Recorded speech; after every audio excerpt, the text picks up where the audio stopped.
योगी का रामबाण। नमस्कार, मैं हूं आपके साथ सुनील सिंह बोरोस। उत्तर प्रदेश के मुख्यमंत्री योगी आदित्यनाथ ने राम विरोधियों को एक बार फिर आड़े हाथ लिया। गोरखपुर के गोरखनाथ मंदिर में रामकथा समापन समारोह में योगी ने कहा कि आज के समाजवादी राम भक्तों पर गोली चलाते हैं, लेकिन लोहिया का नाम जपते हैं। जो राम का विरोधी है उसकी दुर्गति तय है। इसके अलावा मुख्यमंत्री योगी आदित्यनाथ ने भ्रष्टाचार के मुद्दे पर भी बबुआ को लपेटे में ले लिया। सवाल यह है कि क्या समाजवादी पार्टी वाकई में डॉक्टर लोहिया के विचारों से भटक चुकी है, और उससे भी बड़ा सवाल ये कि सियासत की मजबूरी में हो रही है क्या राम से दूरी, और क्या राम विरोधियों पर अटैक कर सीएम योगी ने 2027 का शंखनाद कर दिया है। हिंदी खबर की ये स्पेशल रिपोर्ट देखिए। जो राम का विरोधी है उसकी तो दुर्गति हमेशा होनी ही होनी है। उसको सफलता नहीं मिल सकती है, उसको सदगति भी नहीं मिल सकती है। आज के समाजवादी राम भक्तों पर गोली चलाते हैं। मैंने इसीलिए कहा ना, जब व्यक्ति का आचार और विचार में समन्वय नहीं होता है तो उसकी दुर्गति होती है।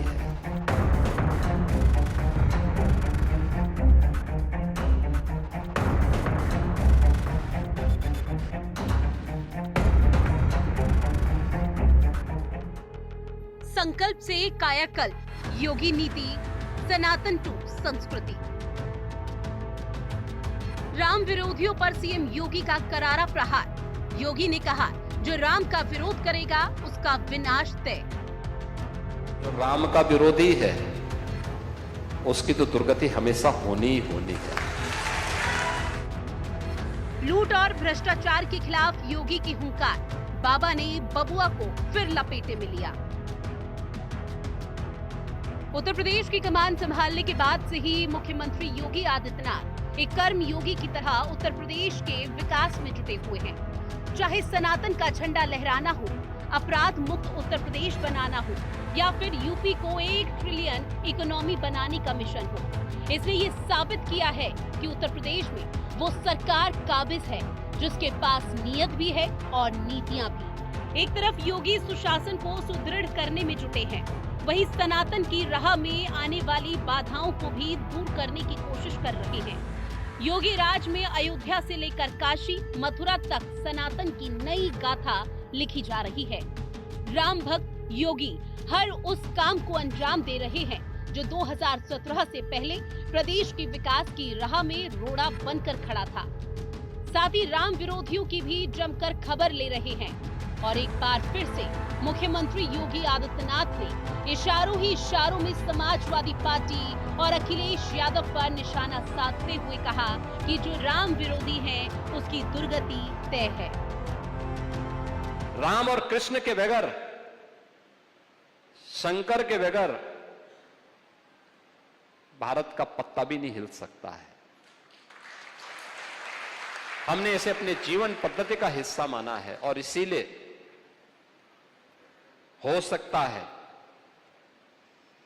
कि डॉक्टर लोहिया की वर्तमान के चेले न मानते हो, और रामायण मेले का प्रचलन शुरू किया था डॉक्टर लोहिया ने। वे समाजवादी थे। आज के समाजवादी राम भक्तों पर गोली चलाते हैं, लेकिन लोहिया का नाम जपते हैं। मैंने इसीलिए कहा ना, जब व्यक्ति का आचार और विचार में समन्वय नहीं होता है तो उसकी दुर्गति होती है। और जो राम का विरोधी है उसकी तो दुर्गति हमेशा होनी ही होनी है। उसको सफलता नहीं मिल सकती है, उसको सदगति भी नहीं मिल सकती है। गोरखपुर के गोरखनाथ मंदिर में रामकथा समापन समारोह में मुख्यमंत्री योगी आदित्यनाथ ने समाजवादी पार्टी पर ये हमला बोला। आपको बता दें कि योगी आदित्यनाथ पहले संत हैं, बाद में मुख्यमंत्री। सीएम योगी के पूर्वज 3 पीढ़ियों से राम मंदिर के लिए समर्पित रहे हैं, और अयोध्या के राम मंदिर पर सुप्रीम फैसला आने के बाद मुख्यमंत्री योगी आदित्यनाथ की देख रेख में अयोध्या में भव्य और दिव्य राम मंदिर बनकर तैयार हुआ। राम मंदिर बनने के बाद से करोड़ों लोग अब तक राम मंदिर के दर्शन कर चुके हैं। विदेश से भी लोग राम लल्ला के दर्शन करने के लिए पहुंच रहे हैं। अगर भारतीय जनता पार्टी की मोदी जी के नेतृत्व की सरकार तुष्टीकरण की नीति पर चलती तो क्या कश्मीर में धारा 370 समाप्त हो पाती क्या? क्योंकि उसमें तो कांग्रेस, समाजवादी पार्टी, ये सभी इनको देश की कीमत पर ये लोग राजनीति कर रहे हैं और राम भक्तों का लहू बहाने वाले क्या अयोध्या में राम मंदिर का समर्थन करते क्या? तुष्टीकरण के पोषक लोग क्या अयोध्या में राम मंदिर के निर्माण के पक्षधर थे क्या? अरे आपकी आवश्यकता थी, देश की आवश्यकता थी, भारत की आस्था का सम्मान होना था। अयोध्या में राम मंदिर के निर्माण का संकल्प जो था, उस संकल्प को पूरा करने का काम भी किया गया और इसलिए मोदी जी ने उस समय एक ही मंत्र दिया था देशवासियों को और वह था सबका साथ, सबका विकास। हम कहते हैं, बार बार कहते हैं कि भारत की परंपरा तो उस परंपरा को मानती है कि जाके प्रिय न राम वैदेही तजिए ताहे कोटि वैरी सम यद्यपि परम स्नेही। जिसके मन में भगवान राम के प्रति, मां जानकी के प्रति श्रद्धा का भाव नहीं है, उनके प्रति समर्पण का भाव नहीं है, और कितना भी प्रिय क्यों न हो, उसको एक कट्टर दुश्मन की तरह त्याग देना चाहिए, छोड़ देना चाहिए। और इसीलिए तो 1990 के दशक में राम भक्तों ने नारा लगाया था कि जो राम का नहीं हमारे किसी काम का नहीं। अयोध्या में राम मंदिर बनने से पहले योगी वहां मंदिर निर्माण के कार्यों का जायजा लेने के लिए लगातार अयोध्या जाते थे, तो राम मंदिर बनने के बाद भी योगी ने राम काज में कोई कमी नहीं आने दी। पिछले महीने भी राम दरबार की प्राण प्रतिष्ठा के दौरान मुख्यमंत्री योगी आदित्यनाथ अयोध्या में मौजूद थे और उन्होंने ही राम दरबार की मूर्तियों का अनावरण किया था। अयोध्या में विकास ने जिस तरह से रफ्तार पकड़ी है, उसने अयोध्या की पूरी तस्वीर बदल दी है। इंटरनेशनल एयरपोर्ट से लेकर इंटरनेशनल लेवल के रेलवे स्टेशन तक ने सभी का ध्यान अपनी तरफ खींचा और रामनगरी अयोध्या का कायाकल्प करने के लिए भी योगी सरकार पूरी तरह से संकल्पित है। समाजवादी पार्टी इस गफलत में है कि आने वाला कल उनका है, जबकि स्थिति यह है कि राम विरोध न उबरसी शरण विष्णु अजयीस।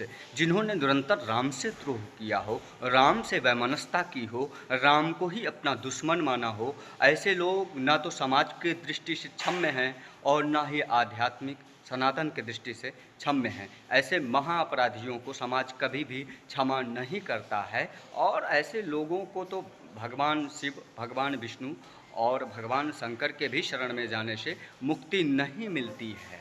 जिन्होंने निरंतर अपने पार्टी के बैनर के नीचे सनातन का ही अपमान किया हो, जिन्होंने रामचरितमानस को सड़कों पर दिन दहाड़े जलवाने का काम किया हो, साधु संतों को अपमानित करने का काम किया हो और सपा राजनीतिक पार्टी के नाम पर परिवारवाद को बढ़ावा देके समाजवाद का नाम दिया हो, आज ऐसे लोगों को समाज भली भांति समझता है और मैं मानता हूं कि उत्तर प्रदेश की जनता ऐसे लोगों को बहिष्कार करेगी। ऐसे छलावा करने वाले कालनेमी मामा मारीच को कभी यह उत्तर प्रदेश की जनमानस क्षमा करने वाली नहीं है। मुख्यमंत्री योगी आदित्यनाथ जी को ना तो लोहिया के समाजवाद के बारे में पता है और ना ही सरदार भगत सिंह के राष्ट्रवाद या समाजवाद के बारे में पता है। उनको तो सिर्फ और सिर्फ धर्म और जात की राजनीति करना है, लोगों को एक दूसरे से लड़ाना भिड़ाना है, इस प्रदेश में आपसी एकता और भाईचारे को समाप्त करना है। सच्चाई ये है कि उत्तर प्रदेश की स्थिति बहुत खराब है। उत्तर प्रदेश इस समय स्वास्थ्य, शिक्षा, कानून व्यवस्था और बेरोजगारी के मामले में बदहाल स्थिति में है। योगी जी को चाहिए कि इधर उधर की बातों पर ध्यान देने की बजाय वो उत्तर प्रदेश की स्थिति पर ध्यान दें। उत्तर प्रदेश के लोगों को जो आजकल दुश्वारियों का सामना करना पड़ रहा है उस पर ध्यान दें, नहीं तो उत्तर प्रदेश की जनता ने ठान लिया है 2027 में इनकी विदाई निश्चित है। योगी आदित्यनाथ जी जब चुनाव नजदीक आता है तो इस तरह की पोलराइजेशन वाली बातें, इतिहास गिनानों की बातें करते हैं, लेकिन पूरे उत्तर प्रदेश में जंगल राज व्याप्त है, भ्रष्टाचार चरम पर है, जिस तरह से सुनियोजित अपराध पूरे प्रदेश में हो रहा है। आखिर योगी आदित्यनाथ जी को इस पर बात करनी चाहिए, वो इस संवैधानिक पद पर हैं, लेकिन वो लोहिया जी को याद कर रहे हैं, वो अब उनको जयप्रकाश नारायण जी की याद आ रही है। उनको अपने नेताओं को भी याद करना चाहिए था जिन्होंने आजादी में कोई योगदान नहीं था। तो मैं कह सकता हूं कि इस तरह की बातों का कोई मतलब नहीं है। पूरे प्रदेश में जंगल राज व्याप्त है, भ्रष्टाचार व्याप्त है, जीरो टॉलरेंस की जो बात करते थे वो पूरी फेल हो चुकी है। अब जनता कहीं ना कहीं योगी आदित्यनाथ जी को, भारतीय जनता पार्टी को जरूर जवाब देगी। साल 2017 में योगी आदित्यनाथ को जिस तरह का प्रदेश मिला था, उसको बेहतर करने के लिए जो मानसिकता, जो जिगर और कलेजा चाहिए था, वो सब कुछ योगी आदित्यनाथ में है। जिस यूपी की सुबह गोलियों की तड़तड़ाहट से और रात डर के साए में बीत रही हो, उस यूपी को विकास का मॉडल बनाना हर किसी के बस की बात नहीं है। साल 2017 से पहले यूपी हमेशा दंगों की आग में जलता रहता था। अखिलेश सरकार के दौरान मुजफ्फरनगर में जब दंगा भड़का तो वो 3 महीने तक शांत नहीं हो पाया था, जबकि योगी राज में या तो हिंसा को भड़कने ही नहीं दिया जाता, और अगर कहीं विरोधियों की साजिश से हिंसा भड़क भी जाती है तो उसे तुरंत ही शांत कर दिया जाता है। साथ ही भ्रष्टाचार के खिलाफ भी योगी का ताबड़तोड़ प्रहार जारी है। और जिस JPNIC को लेकर अखिलेश यादव योगी सरकार को घेरने की कोशिश कर रहे हैं, उस पर भी सीएम योगी ने अखिलेश पर हमला बोलते हुए कहा कि CBI जांच से बबुआ बौखला गए हैं। एनडीए को इसलिए दिया होगा कि समाजवादी पार्टी को लेना आसान हो। सर जिस तरह बहन जी आपको, क्योंकि आपको कोई संस्था तो चाहिए होगी, क्योंकि आपने पहले कोई कार्रवाई की होगी जिसके तहत आप कुछ कार्रवाई नहीं कर सकते। इसलिए एनडीए को देने से अब आसानी से बेचा जा सकता है, दिया जा सकता है। इसलिए मुझे खुशी है इस बात की। अब एनडीए को जब दे दिया गया है JPNIC चलाने के लिए, एनडीए का काम है कंस्ट्रक्शन करने का, नक्शे पास करने का, चलाने का नहीं है। जिस तरीके से उन्होंने और चीजें बेची हैं या और चीजें चलाने के लिए दी हैं, मैंने उदाहरण के लिए कहा था कि लखनऊ में जो सबसे बेहतरीन और शायद देश का one of the best market space जो क्रिएट किया था, वो बीजेपी की सरकार बनते ही बेच दिया गया। जो प्लासियो मॉल है वो एनडीए का बनाया हुआ था। इसी तरह बहुत सारे और प्रोजेक्ट बने थे जो दूसरे विभाग ने बनाए थे, लेकिन इस सरकार ने बेच दिए थे। मुझे लगता है एनडीए में जाने के बाद रास्ता आसान हो जाएगा। ये वही लोग हैं जो उपदेश दे रहे हैं। लखनऊ में है एक JPNIC, Jayaprakash Narayan international centre, JP, गांधीवादी विचारधारा के लिए जाने जाते थे, देश के अंदर मूल्यपरक राजनीति के लिए जाने जाते थे। राजनीति में जिन्होंने मूल्यों और आदर्शों को स्थापित करने की वकालत की, परिवारवाद की मुखालफत की, उस JP के नाम पर, जिन्होंने सर्वोदय के नाम पर समाज को जोड़ने का काम किया था, इन लोगों ने ऐसे सरदेय जयप्रकाश जी को भी बदनाम करने का काम समाजवादी पार्टी ने किया। याद करिए, JPNIC सेंटर जो बनना था लखनऊ में, इसकी लागत थी मात्र 200 करोड़ और 2017 मार्च तक 860 करोड़ खर्च हो गया और अभी तक पूरा नहीं हो पाया था। CBI जांच चल रही है और इसीलिए बबुआ इस बात को लेके बौखला गए हैं कि इनके लूट का, इनके भ्रष्टाचार को उजागर करने वाला, याद करिए 200 करोड़ का कोई कार्य 860 करोड़ खर्च हो जाए और तब भी पूरा ना हो, ये लोग नैतिकता की बात करते हैं। मुख्यमंत्री योगी आदित्यनाथ यूपी में राम राज्य लाने के मिशन में जुटे हैं। यूपी के लिए जो सबसे चुनौतीपूर्ण काम था वो था यूपी को अपराध मुक्त, भय मुक्त और माफिया मुक्त बनाना। इसके लिए सीएम योगी ने सख्त रवैया अपनाया। सीएम योगी ने बार बार खुले मंच से ये कहा कि अगर किसी चौराहे पर कोई अपराधी अपराध करेगा तो अगले चौराहे पर उसका राम नाम सत्य हो जाएगा। और यही नहीं, सीएम योगी आदित्यनाथ ने विधानसभा में कह दिया था कि माफिया को मिट्टी में मिला देंगे। सीएम योगी की सरकार ने सच में माफियाओं को मिट्टी में मिलाने का काम किया। योगी सरकार अवैध निर्माणों के खिलाफ कितनी सख्त है, इसकी भी वानगी देखने को मिलती रहती है। और केवल अवैध निर्माण ही नहीं, बल्कि बुलडोजर के जरिए अपराध पीड़ितों को न्याय दिलाने का भी काम किया। हालांकि कई बार कोर्ट ने इस पर सवाल उठाए, लेकिन योगी सरकार ने भी कड़ा रुख अख्तियार करते हुए बुलडोजर एक्शन को जारी रखा, चाहे वो दंगा करने वाले लोग हों या फिर अपराध करने वाले लोग हों। सरकार ने कई अपराधियों के साम्राज्य को बुलडोजर के जरिए उखाड़ फेंका। वोट बैंक के लिए लोग कब तक और कितना बांटेंगे देश को? कितना बांटेंगे? ये बांटने वाले लोग वही हैं जिनको जब अवसर मिला था तो उन दुर्दांत माफियाओं के सामने नाक रगड़ रहे थे। पहले तो नौकरी के नाम पे वसूली करते थे, आज जब वसूली का धंधा बंद हो गया, गुर्गों की दुकानों को बंद करा दिया गया, अब ये लोग जाति के नाम पर बांटने का काम कर रहे हैं। जगह जगह जाकर के जगह जगह जा रहे हैं। मैं तो बार बार इस बात को कहता हूं कि बटोगे तो कटोगे।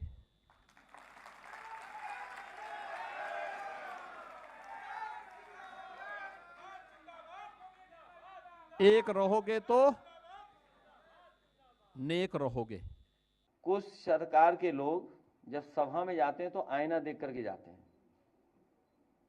तभी उन्हें याद आ जाता है ये हर डिस्ट्रिक्ट में माफिया है। सच्चाई तो ये है कि भाजपा से बड़ा कोई माफिया नहीं हो सकता। भाजपा के लोग माफियाओं की तरह काम कर रहे हैं, और अगर ये माफिया और कारोबार को लेकर के इस तरह की बातें हैं तो पूरे प्रदेश की हम लोग समय समय पर सूची मांगे हैं कि कम से कम सरकार अब 9 साल बाद उत्तर प्रदेश के टॉप 20 माफियाओं की सूची जारी करे। अभी तक सरकार ने टॉप 20 माफियाओं की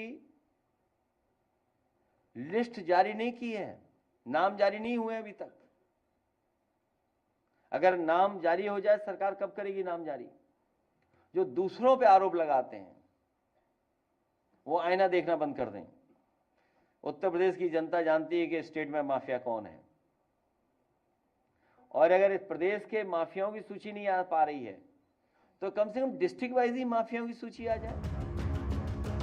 योगी आदित्यनाथ न केवल एक बेहतर मुख्यमंत्री हैं, बल्कि एक बेहतर मैनेजमेंट वाले शख्स भी हैं। जब से योगी ने यूपी की कमान संभाली है, उसके बाद से विपक्ष का सफाया हो गया, और पिछले 8 साल के दौरान अगर 2024 के लोकसभा चुनाव को छोड़ दिया जाए तो हर चुनाव में योगी का डंका बजा है। यहाँ तक कि लोकसभा चुनाव के बाद 10 सीट पर भी हुए उपचुनाव में भी योगी ने 8-2 से बाजी मार ली, जिसमें कुंदरकी, कठेरी और मिल्कीपुर जैसी सीटें भी शामिल थी। बतौर मुख्यमंत्री योगी आदित्यनाथ ने कई ऐसे काम किए जिसका दूसरे राज्यों में भी सरकारें पालन कर रही हैं, चाहे वो बुलडोजर एक्शन हो या अपराधियों का इनकाउंटर। यूपी में चौराहे पर अवैध निर्माण और बदमाश दोनों गिराए जा रहे हैं। सीएम योगी के शासनकाल में महाकुंभ, कोविड मैनेजमेंट, राम मंदिर, बड़े मंदिरों के कॉरिडोर, एक्सप्रेसवे का जाल खूब बिछा है। इसके अलावा जो सबसे बड़ी बात रही है, अपराध और माफिया मुक्त प्रदेश बनाने की कवायद, और अगर इसी तरह से योगी का जलवा जारी रहा तो फिर 2027 में योगी आदित्यनाथ को जीत की हैट्रिक लगाने से कोई नहीं रोक पाएगा। बहनों और भाइयों, ये जो कार्य हुआ है, जिन लोगों को नहीं करना था वे प्रश्न पहले खड़ा करते थे, आपके अस्तित्व के लिए राम भक्तों पर गोलियां चलाते थे, और आज जब विकास हो रहा है तो विकास में किसी प्रकार से बैरियर बनना है। लेकिन अयोध्या को छेड़े बगैर हम लोग इन बैरियर्स को भी हटा रहे हैं। ये बैरियर भी हट रहे हैं, ऐसे ही हट रहे हैं जैसे उत्तर प्रदेश को माफिया से मुक्त करके उत्तर प्रदेश को एक सुरक्षित प्रदेश बनाया गया है। सनातन धर्म के बैरियर को भी, सनातन धर्म के मार्ग के बैरियर भी हटाने हैं। जो लोग सनातन धर्म पर बार बार प्रश्न खड़ा करते हैं उनको मैं बोलना चाहता हूं, सनातन धर्म ने कभी किसी का अहित नहीं किया, किसी का अहित नहीं किया, सबको गले से लगाया।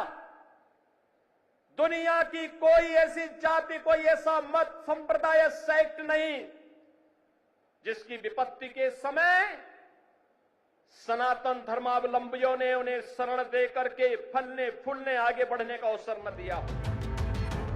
53 साल के योगी आदित्यनाथ ने अपने 27 साल राजनीति को दिए हैं। 26 की उम्र में योगी आदित्यनाथ पहली बार सांसद बने और 45 की उम्र में सीएम बने।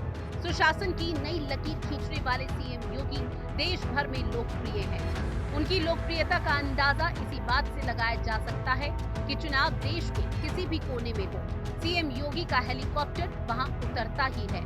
सीएम योगी को इस बात से कोई फर्क नहीं पड़ता कि उनके विरोधी उनके बारे में क्या सोचते हैं और क्या कहते हैं। योगी का तो बस एक ही मिशन है, यूपी में विकास और माफिया दंगाइयों का यूपी से पत्ता साफ। इसके लिए सीएम योगी हर वो कदम उठाते हैं जिससे यूपी में अमन और शांति कायम रह सके।